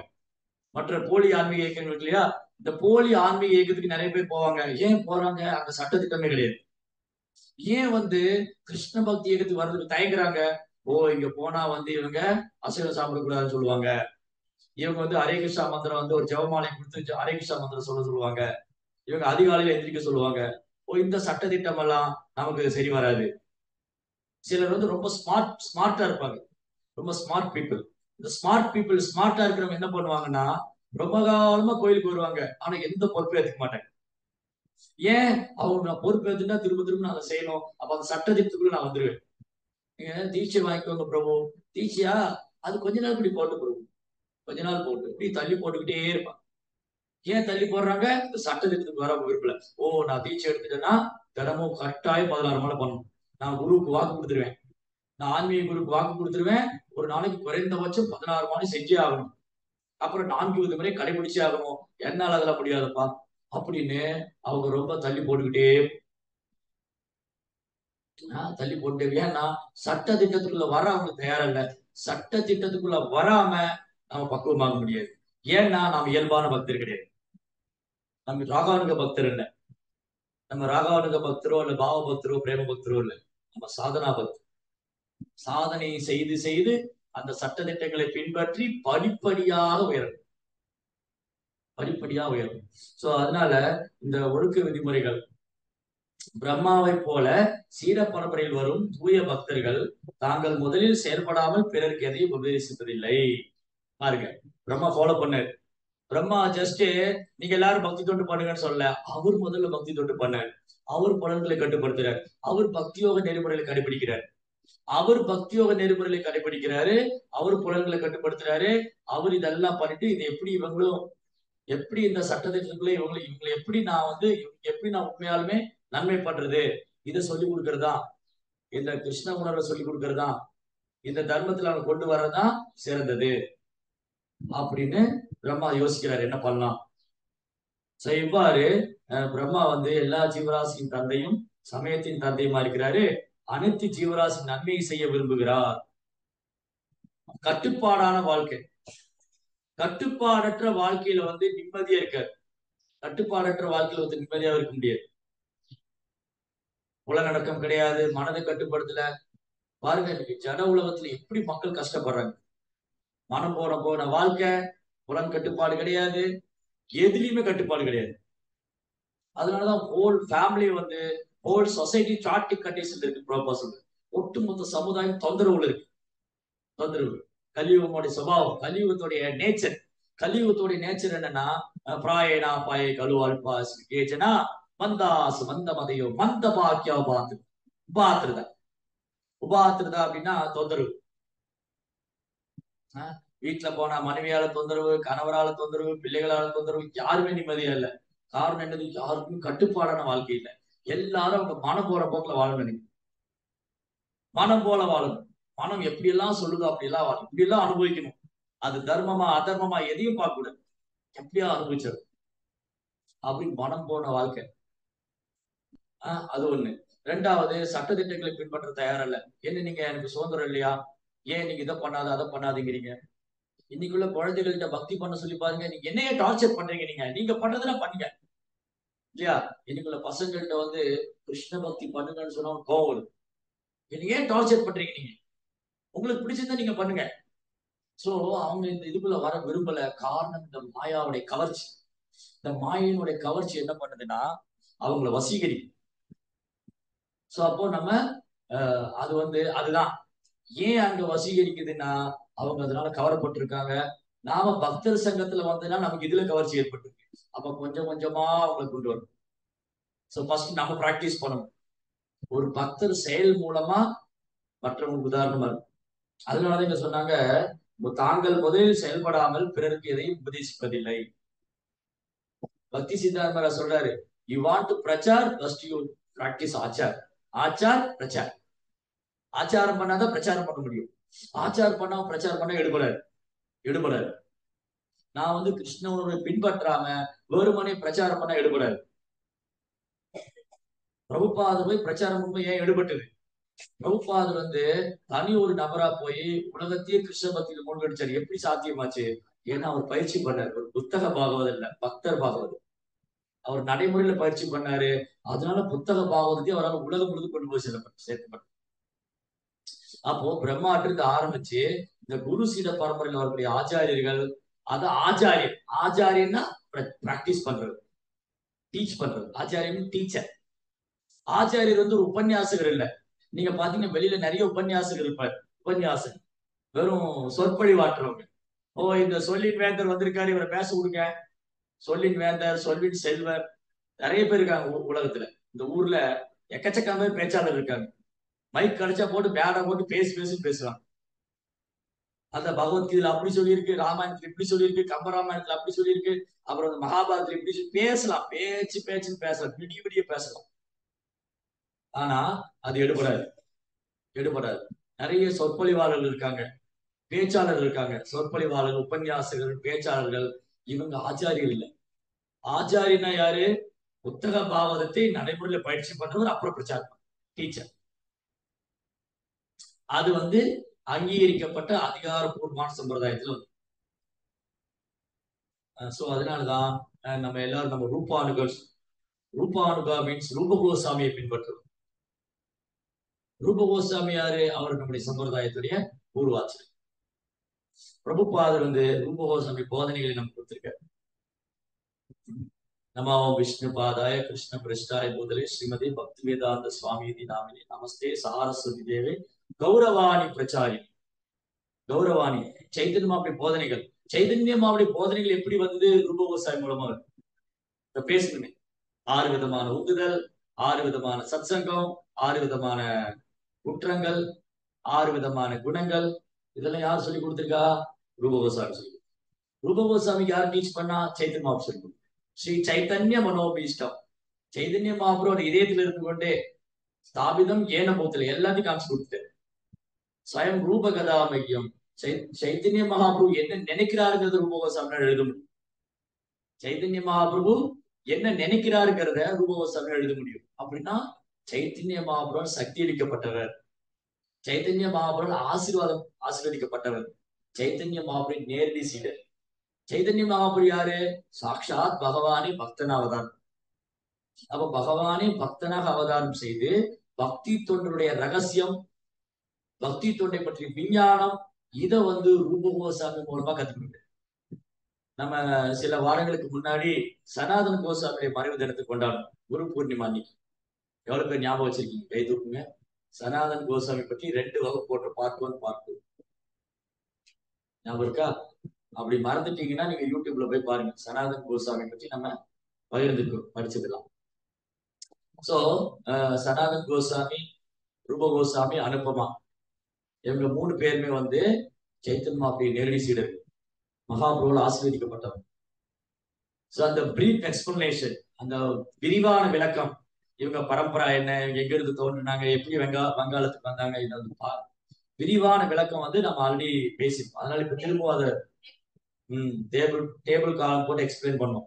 அவங்க வந்து எப்படி எங்க இருந்து குடிபெயர்ந்தாங்க, அவங்க எங்க தங்கி இருந்தாங்க, ராம்கேலியில வந்து எப்படி நவாப் ஹுசேன் ஷாட்ட ஒர்க் பண்ணிட்டு இருந்தாங்க, நவாப் ஹுசேன் ஷாட்ட ஏன் வேலை பார்த்தாங்க, அதுக்கப்புறம் எப்படி அந்த வேலையை திறந்தாங்க, எப்படி ராம்கேலியில அவங்க சைத்தன்ய மகாபிரபு மீட் பண்ணாங்க, சைத்தன்ய மகாபிரபு சந்திச்சப்போ அவங்க எப்படி ஆசீர்வாதம் பெற்றாங்க. எவ்வளவு பணிவான பக்தர்கள். பணிவுனாலே அது ரூப் சனாதன் தான்.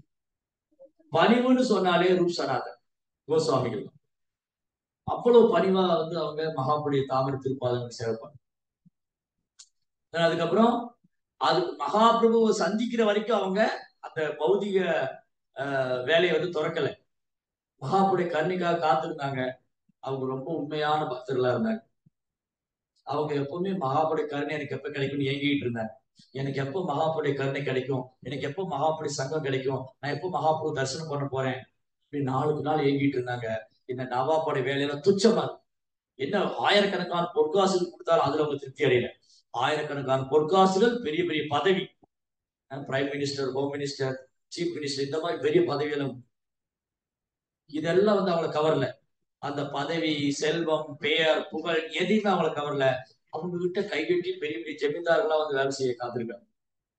இவங்களுடைய கட்டளை, ரூப கோஸ்வாமியுடைய கட்டளை நிறைவேற்றுவதற்கு பெரிய ஜமீன்தார்களா வந்து கியூல நிக்கிறாங்க. தத்வா தூர்ணம் அசேஷ மண்டலபதி சனே துச்சா. மண்டலபதி, மண்டலபதினா பெரிய பெரிய பதவி. மண்டலம்னா இந்த பௌதிக உலகம். அந்த மண்டலபதி அப்படின்னா இந்த பெரிய பதவியில உட்கார்ந்து ஆட்சி பண்ணவங்க அதை துச்சமா தூக்கி போட்டு வந்தாங்க. சே என்ன இது அவங்க தூக்கி போட்டு, அதை தூக்கி போட்டு சைத்தன்ய மகாபிரபு. சோ இந்த பெரிய பதவியெல்லாம் ரூப கோஸ்வாமி கவரல. ஏன்னா மகாபிரபு பக்தகரேன வைராகிய பிரதானம். மகாபுருடைய பக்தர்களுக்கு வந்து மகாபிரபு தான் உயிரார். இந்த பௌதிக கவர்ச்சியில அவங்களை தீண்டவே முடியாது, கிட்டே இருக்க முடியாது. அவ்வளவு வைராக்கியம். சோ என்ன பண்ணாரு ரூப கோஸ்வாமி, அனுப்பமா ஃபர்ஸ்ட் நவாப் விட்டு ஓடிடுறாரு. வேலையை தூக்கி போட்டு என்ன பண்ணார் ரூப கோஸ்வாமி, ஒரு பெரிய போட்டு, பெரிய படகு எடுத்துக்கிட்டு இப்பொழுதுலாம் சேர்த்து வச்ச காசெல்லாம் அதுல போட்ட பொற்காசுகள், கிட்டத்தட்ட ஒரு படகு நிறைய ஆயிரக்கணக்கான பொற்காசுகள். அதை வந்து ரூப கோஸ்வாமி 4ஆ பிரிச்சுக்கிட்டாரு. ஒரு பாகத்தை வந்து தன் குடும்ப அங்கத்தினருக்காக கொடுத்துட்டாரு, ஒரு பாகத்தை வந்து பிராமணர் வைஷ்ணவ சேவைக்காக, ஒரு பாகத்தை வந்து சனாதன் கோஸ்வாமி கிட்ட அதை கொடுக்கறதுக்காக எடுத்து வச்சிருக்காரு, ஒரு ஒரு பங்கால் வைஷ்ணவத்தை கொடுத்து வச்சிருக்காரு, ஒரு பாகத்தை வந்து பகவானுடைய சேவைக்காக கிருஷ்ணனோட பிரச்சாரம் பண்றதுக்காக. இப்படி எல்லாம் 4 பாகமா பிரிச்சுட்டாரு. பிரிச்சுட்டு எல்லாத்தையும் தூக்கி போட்டு அவர் மகாபிரபு சந்திக்கிறதுக்காக வர்றாரு. மகாபிரபுடைய தாமரை திருவடிகளை தரிசனம் பண்றாரு. அப்ப மகாபிரபு வந்து பிரயாகில் இருக்காரு. பிரயாக், பிரயாகா வந்து தீர்த்தராஜ், 3 நதிகள் சங்கமிக்கிறது. பிரயாகா அப்படின்னா 2 நதி, 2 அல்லது 3 நதிகள் சங்கமிக்கிற இடம் பிரயாகை. அப்ப கங்கா, யமுனா, சரஸ்வதி, இந்த 3 நதிகளும் சங்கமிக்கிறது பிரயாகை. நீங்க இங்க போனீங்கன்னா பத்ரிநாத் போல நிறைய பிரயாகை இருக்கும். தேவ பிரயாகை, கர்ண பிரயாகை, ருத்ர பிரயாகை அப்படின்னா 2 நதி, அலகானந்தா, பாகீரதி, அப்புறம் இந்த மாதிரி நதிகள்லாம் சங்கம். கங்கா, அலகானந்தா, பாகீரதி, இந்த நதிகள்லாம் மீட் பண்ணக்கூடிய இடம். இது எல்லாமே கங்கையுடைய டிஃப்ரெண்ட் கிளைகள் தான், கிளை நதிகள். அந்தந்த கிளை நதிகள் வந்து ஒரு இடத்துல சங்கமாகும். நீங்க தேவப்பிரகார பார்க்கலாம், நல்ல கிளியரா தெரியும். பயங்கர ஆக்ரோஷமா ஒரு பக்கம் பாகீரதி, ஒரு பக்கம் வந்து அலகானந்தா, 2 வந்து மிக்ஸ் ஆகும். 2 டிஃப்ரெண்ட் கலர்ல இருக்கும், 2 வேற வேற கலர்ல இருக்கும் பிரயாக். சோ இங்க இந்த பிரயாகையில தீர்த்தங்களின் அரசன் பிரயாகை தீர்த்தராஜ். சோ பிரயாகையில வச்சு ரூப கோஸ்வாமி அனுப்பமாவும் மகாபிரபு சந்திக்கிறாங்க. சைத்தன்யா பிரயாகையில் இருக்க. பிரயாகையில சந்திக்கும் போது இவங்க மறுபடியும் தன்னுடைய பணிவை வெளிப்படுத்துறாங்க. இப்ப நமக்கெல்லாம் வந்து பணிவு ஆர்டிபிஷியலா செயற்கையா கொண்டு வரும். எப்படியாவது பணிவா இருக்கிற மாதிரி காமிச்சுக்கணும், பணிவா இருக்க முயற்சி தான் பண்றோம் நம்ம. ஆனா இவங்க இயல்பாவே பணிவான பக்தர்கள். பணிவு என்றாலே ரூப் சனாதன் அனுபவம். இவங்க சைதன்ய மகாபிரபு கண்டோனே தூரத்துல இருந்து நமஸ்காரம் பண்றாங்க. எனக்கு என்ன யோகிதை இருக்கு, எனக்கு என்ன அறுபது இருக்கு சைத்தன்ய மகாபிரபு கிட்ட போறதுக்கு, மகாபிரபு கிட்ட போறதுக்கு எனக்கு எந்த அறுபது இல்ல, எனக்கு எந்த யோகிதை இல்லைன்னு சொல்லிட்டு இவங்க ரொம்ப தூரத்துல நிக்கிறாங்க. அப்போ இந்த புஷ்டி மார்க்கத்துடைய ஆச்சாரியர் வல்லபாச்சாரியர் வந்து மகாபிரபு கூட இருக்காரு அங்க பிரயாகையில. ஏன்னா அவர் வீடு அங்க பக்கத்துல, பிரயாகை பக்கத்துல கங்கையை கடந்து போனா வல்லபாச்சாரியுடைய வீடு, அவருடைய ஆசிரமம். சோ வல்லபாச்சாரியர் மகாபிரபு பேசிட்டு இருக்காரு. அப்ப தூரத்துல 2 பேரும் நமஸ்காரம் பண்றாங்க. அப்படியே ஒரு வாயில புல்லு கட்ட வச்சுட்டு, நான் உங்க அடிமை அப்படின்னு தரையில ஒரு தண்டம் விழுற மாதிரி சாஷ்டாங்க நமஸ்காரம் பண்றேன். மகாபிரபுடைய தாமரைக்கினுடைய சேவிச்ச ஆனந்தத்துல அப்படியே புலகாயுதம் அடைஞ்சு கண்கள் நாம் கண்ணீர் பெருக, என்ன ஒரு பாக்கியம் பண்ணிருப்பேன், எனக்கு சைத்தன்ய மாவுடைய தரிசனம் கிடைச்சிருக்கு. இதே மாதிரிதான் நம்ம வாழ்க்கையில ஒரு தூய பக்தரை சந்திக்கிறது நாம் செஞ்ச பெரும் பாக்கியம். ஆன்மீக குருடைய தரிசனம், அவருடைய ஸ்பர்ஷம், அவருடைய மகா மகா பிரசாதம், அவருடைய தாமரை திருவடியை சேவிக்கிறது பெரும் பாக்கியம், பெரும் பாக்கியம். சோ ரூப சனாதன் ரூபா அனுப்பமா 2 பேரும் ரொம்ப தூரத்துக்கு நமஸ்காரம். நமக்கு என்ன அருகில் இருக்க ஒரு கிட்ட போறதுக்கு, நானே ஒரு இழிவான ஒரு கீழ்நிலையான ஆன்மா. இதுதான் ஒரு பக்தர் எந்த சூழ்நிலை வந்தாலும் இந்த பணிவு வந்து கைவிடுது. இந்த பணிவு தான் கிருஷ்ணரை கவரும். இந்த பணிவு வந்து நம்ம பக்தியில என்ன உயரத்துல போனாலும், ஒருத்தர் வந்து பக்தியில உயர்ந்துட்டாருங்கிறது அடையாளம் பணிவு தான். அவர் எவ்வளவு பணிவா இருக்கிறாங்கிறத அவர் உயரத்துக்காக. சோ இப்படி அவங்க 2 பேரும் நமஸ்காரம் பண்ணாங்க. சைத்தன்ய மகாபிரபு வந்து அவங்க கூப்பிடுறாரு, இங்க வாங்க வாங்க ரூபா அனுப்பமா இங்க வாங்க. அவங்க தயங்கி தயங்கி வராங்க, அனுப்பமா மகாபிரபு வந்து வல்லவ பட்டான்னு சொல்றாங்க. அவங்கள பாருங்க 2 பேரும், அந்த 2 பேரோட நாக்கு வந்து ஹரே கிருஷ்ணா வந்து உச்சரிச்சுக்கிட்டே இருக்கு. ஹரே கிருஷ்ணா கிருஷ்ண கிருஷ்ணா ஹரே ஹரே, ஹரே ராமா ராம ராமா ஹரே ஹரே. வல்லபாச்சாரி புரியுது, இவங்க 2 பேரும் சாதாரண மனுஷங்க இல்ல, ஏதோ ஒரு பௌதிகவாதி இல்ல, இவங்க வந்து மகாபுருடைய கருணையை பெற்றவங்க, தூய பக்தர்கள். வல்லபாச்சாரிய சொல்றாரு, நான் வந்து மகாபுரு வீட்டுக்கு அழைச்சிட்டு போறேன், நீங்களும் கூட வாங்க பிரசாதம் சாப்பிடலாம். அவங்க தயங்குறாங்க மகாபுரு கூட பிரயாணம் செய்யறதுக்கு. ஓரமா படகு போட்டு ஒரு ஓரமா உட்காந்துட்டு, அதுக்கப்புறம் அங்க போனா கூட உட்காந்து சாப்பிட மாட்டேங்கிறாரு. மகாபுரு கூப்பிடுறாரு, பிரசாதம் சாப்பிட வாங்கன்னு. இல்ல மகாபுரு நீங்க முதல்ல சாப்பிடுங்க. அவர் அங்க ஓரமா உட்காந்துருக்காரு. என்னவோ தன்னை தீண்டத்தகாதவாறு நினைச்சுக்கிறாரு. இது தாழ்வு மனப்பான்மை இல்லை, இது பணிவு. இந்த உலகத்துல யாராவது இந்த மாதிரி பண்ணா, என்ன இப்படி தாழ்வு மனப்பான்மையா இருக்க, உனக்கு என்ன சொல்லுவாங்க, அது inferiority complex. Inferiority complex, superiority 2 இருக்கு. Inferiority complex and superiority complex. ஒருத்தர் தன்னை தாழ்வா நினைச்சுக்கிறது, இல்ல ஒருத்தர் தன்னை பெருமையா நினைச்சுக்கிறது. என்ன மாதிரி யாரும் கிடையாது, ரைட்? சோ இந்த ஜட உலகத்துல 2மே தவறு. ஜட உலகத்துல ஒருத்தர் தன்னை தாழ்த்திக்கிட்டாலும் தப்பு சொல்லுவாங்க, ரொம்ப கர்வம் பிடிச்சவங்க, ரொம்ப கர்வம் பிடிச்சவங்க. ஆனா பக்தியில ஒரு எவ்வளவுக்கு எவ்வளவு தன்னை தாழ்த்தி கொள்றாரோ அவ்வளவுக்கு எவ்வளவு மகாபிரபு கிட்ட, பகவான் கிட்ட வர கிட்ட வரும். சோ என்ன ஆயிடுச்சுன்னா, இந்த பணிவு தான் நமக்கு வரணும். அதனாலதான் இந்த மாதிரி பணிவான பக்தருடைய குணங்களை புகழ்ந்துகிட்டே இருக்கு. செயற்கையாலாம் பணிவு வராது, அல்லது எவ்வளவு கடினப்பட்டு முயற்சி பண்ணாலும் பணிவு வராது. பணிவு எப்ப வரும் அப்படின்னா, இந்த தூய பக்தரின் குணங்களை நான் புகழ்ந்து பாட பாட பாட பாட, பேச பேச பேச பேச, கேட்க கேட்க கேட்க அப்படியே கொஞ்சம் கொஞ்சமா வராது. அவங்களுடைய கருணையால் நான் முயற்சி பண்ணாலும் அவங்க கருணை இருந்தாலும், ரைட். தென் அப்புறம் என்னாச்சு, மகாபிரபு வந்து சாப்பிட்டு முடிச்சதுக்கு 2 பேர் பிரசாதம், மகாபுரிய மகா பிரசாதம் சாப்பிட்டு முடிச்சுட்டு அடுத்த நாள் அங்க வந்து பிரயாகையில பிந்து மாதவ் டெம்பிள் இருக்கு. பிந்து மாதவ் 5 மாதவர் கோயில் இருக்கு நம்முடைய கௌடிய சம்பிரதாயத்துல. பிந்து மாதவ், நீல மாதவ், அப்புறம் பிந்து மாதவ், நீல மாதவ், இன்னொரு மாதவ் இருக்காரு இதுல வாரணாசியில, காசியில ஒரு மாதவ், சனாதன் கோசாமி, வேணி மாதவ். பிந்து மாதவ், நீல மாதவ், வேணி மாதவ், இன்னும் 2 மாதவ் கூட உண்டு. மொத்தம் 5 மாதவ் கஷேத்திரம். பிந்து மாதவ், நீல மாதவ், வேணி மாதவ், 2 மறந்து போச்சு, ஞாபகம். சோ என்னாச்சு, இங்க பிந்து மாதவ் கோயில் இருக்கு கங்கை கரையில. அந்த இடத்துல தஷ அஸ்வமேத காட், காட்னா படித்துறை, தஷ அஸ்வமேத காட், 10 அஸ்வமேத யாகம் செய்த ஒரு அற்புதமான ஸ்தலம்.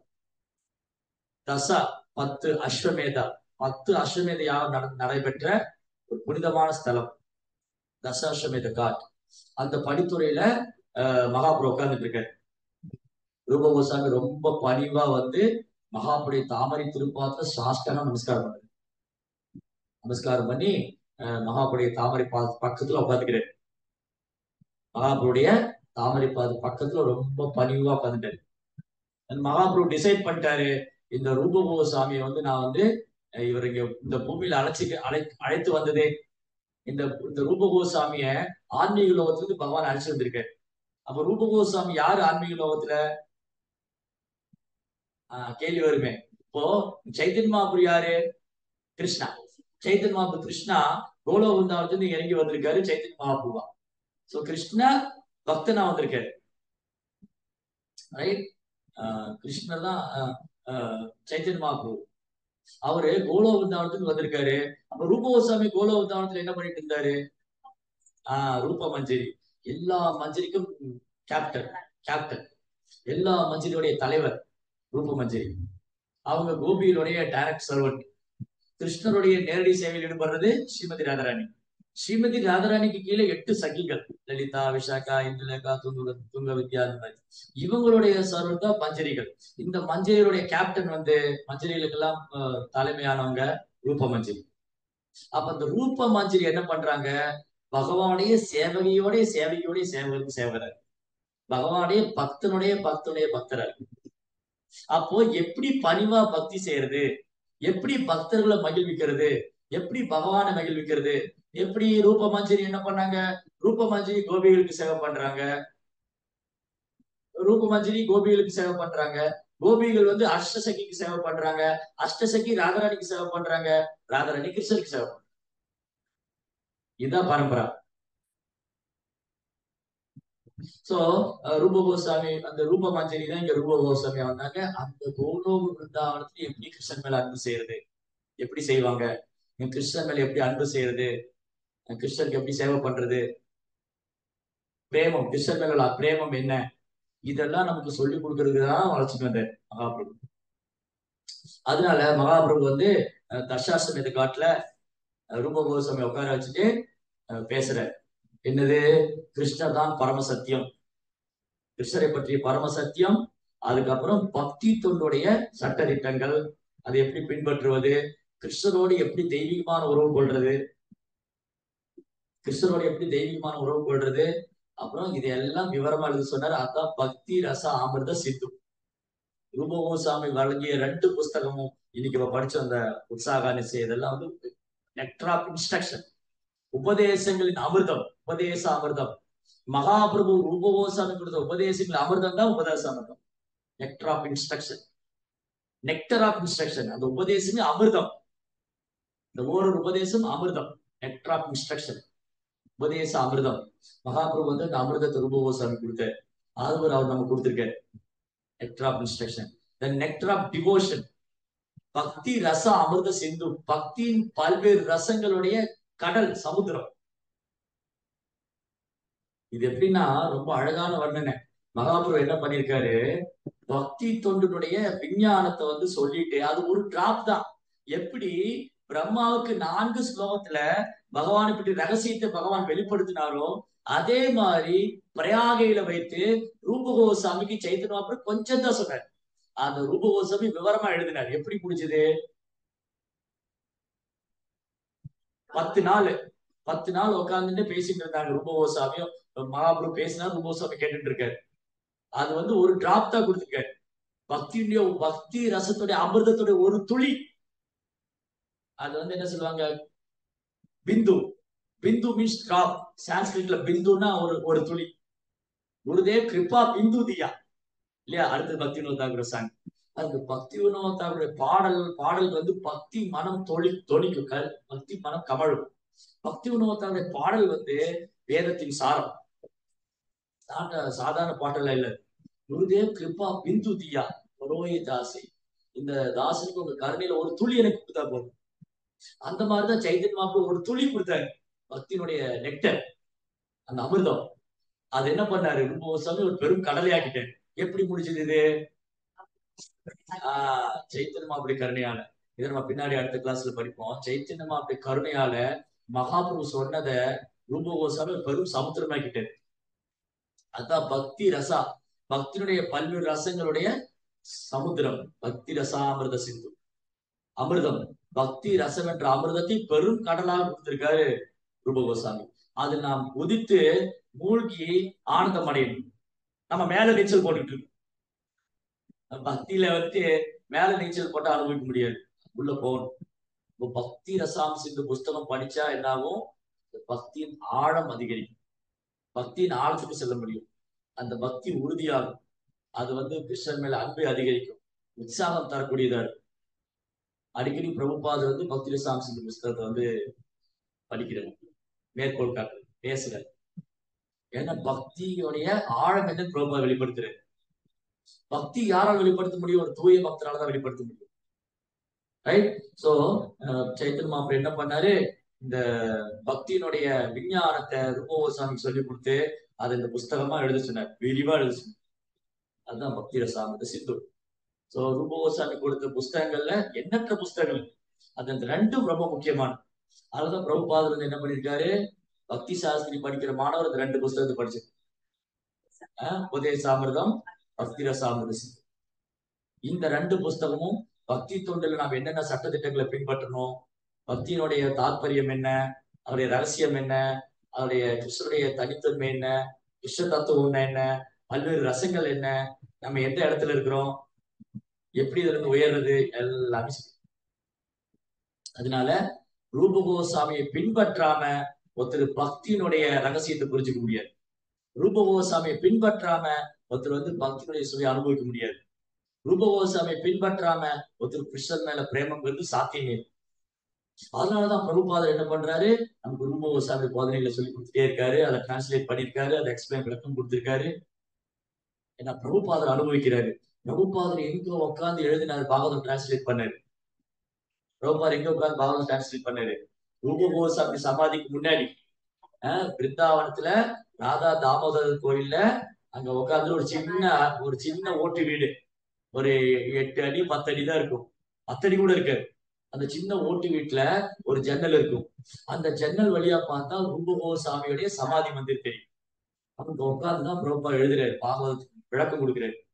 அடிக்கடி ஒரு ரூபகோசாமி பிரார்த்தனை பண்றாரு, ஓ ரூபகோசாமி என் ஆசீர்வாதம் பண்ணுங்க, இந்த முயற்சி நான் வெற்றி அடையணும், என் குரு எனக்கு இந்த சேவையை கொடுத்திருக்காரு, இங்க கிருஷ்ண பக்தியை மேற்கத்திய நாட்டுல போய் பிரச்சாரம் பண்ணணும்னு. ஓ ரூபகோசாமி, உங்களுடைய கருணை இல்லாம உங்க ஆசீர்வாதம்னா இது சாத்தியம் இல்லை. சோ ரூபகோசாமி பர்சனலா பிரபுபாதர் ஆசீர்வாதம் பண்ணியிருக்காரு.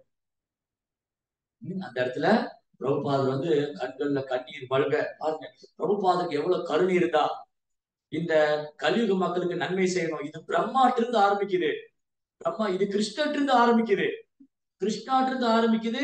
என்னை பிரிந்து போன இந்த பந்தப்பட்ட கட்டுண்ட நிலையில கூடிய ஜீவாத்மாவுக்கு நான் ஏதாவது நன்மை செய்யணும்னா நானே போகணும். அதான் கிருஷ்ணா யுகந்தோறும் அவதரிக்கிறேன். அதுக்கப்புறம் கிருஷ்ணா சைத்தன்ய மகாபிரபு வந்திருக்காரு, அதுக்கப்புறம் ஆச்சாரியர் அனுப்புறாரு. ஏன்னா இது இந்த இந்த ஜீவன்களுக்கு நன்மை செய்யணும். அந்த நன்மை என்னது, தூய பக்தி தொண்டை கொடுக்கறதான் ஒரு ஜீவனுக்கு செய்யற பரவ தர்மம், பரோபகாரம். அதை விட ஒரு பெரிய உபகாரம் கிடையாது. நான் பரோபகாரம் சாக்தா சமவேதேஷு திசைய. இந்த ஹரே கிருஷ்ணா மந்திரத்தை ஒருத்தர் கற்றுக் கொடுக்கறத தவிர, இந்த ஹரே கிருஷ்ணா மந்திரத்தை ஒருத்தருக்கு சொல்லிக் கொடுக்கறத தவிர, இதை விட ஒரு பரவ தர்மமே இந்த உலகத்துல கிடையாது. இது எல்லா வேதங்களும் எடுத்து அலசி ஆராய்ச்சா இதி ஷோடச நாம்னா, இதி ஷோடச நாமம் கலோ கல்மஷ நாசனம். இந்த கலியுகத்தோட தாக்கத்திலிருந்து, கலியுகத்துடைய ஆதிக்கத்திலிருந்து நாம விடுபடுறதுக்கு இந்த 16 அக்ஷரங்கள் நிறைந்த ஹரே கிருஷ்ணா கிருஷ்ண கிருஷ்ண ஹரே ஹரே, ஹரே ராம ராம ராம ஹரே ஹரே, இதை தவிர ஒரு உபாயமே கிடையாது. நான் பிரபோகாரம், இதை விட ஒரு பெரிய உபகாரமே கிடையாது, இதை விட உயர்ந்த உபகாரம் கிடையாது. அப்போ இந்த துன்ப கடல்ல இருக்கிற ஜீவனுக்கு பெரும் உபகாரம் பண்றதுக்கு உயர்ந்த நன்மை புரியுறதுதான் ஆச்சாரியர் வர்றாரு. சோ இது கிருஷ்ணாட்டிருந்து ஆரம்பிச்சு பிரம்மா, நாரதர், வியாசர், சைத்தன்ய மகாபிரபு, ரூபகோஸ்வாமி, அதுக்கப்புறம் பிரபுபாதர், இந்த சம்பிரதாயத்துல பிரபுபாதர், இன்றைக்கு வரல குருமார்கள் வரை இதைத்தான். இன்னைக்கு இருக்கிற குருமார்கள் என்ன பாக்குறாங்க, இந்த சம்பிரதாயத்துல உள்ளவங்க எப்படி ஜீவாத்மா கிருஷ்ண பக்தி கொடுக்கறது, எப்படி அவங்க கிருஷ்ணனுடைய சேவையில் ஈடுபடுத்துறது, எப்படி கிருஷ்ண பக்தி பிரச்சாரம் பண்றது, அதுக்கு திட்டம் போட்டுக்கிட்டே இருக்காங்க. ரைட்? சோ இங்க ரூபகோஸ்வாமி சைத்தன்ய மகாபிரபு ஆசீர்வதிக்கப்பட்டார். சரி, அப்ப நம்ம அடுத்து வரக்கூடிய கிளாஸ்ல நம்ம ரூபகோஸ்வாமிக்கு என்னென்ன இன்ஸ்ட்ரக்ஷன் கொடுத்தாரு மகாபிரபு, பிரயாகையில வைத்து என்னென்ன உபதேசம் செஞ்சாரு, அது எவ்வளவு தூரம் நம்ம வாழ்க்கையில ரூபகோஸ்வாமிக்கு சொல்லப்பட்ட விஷயங்களை எப்படி நம்ம வாழ்க்கையில கடைபிடிக்கிறது, எப்படி இதை புரிஞ்சுக்கிறது அப்படின்னு இன்னைக்கு ஈவினிங் கிளாஸ்ல டிஸ்கஸ் பண்ணுவோம். ஹரே கிருஷ்ண. பாகவதம் கி, ஸ்ரீ பிரபுபாத் கி.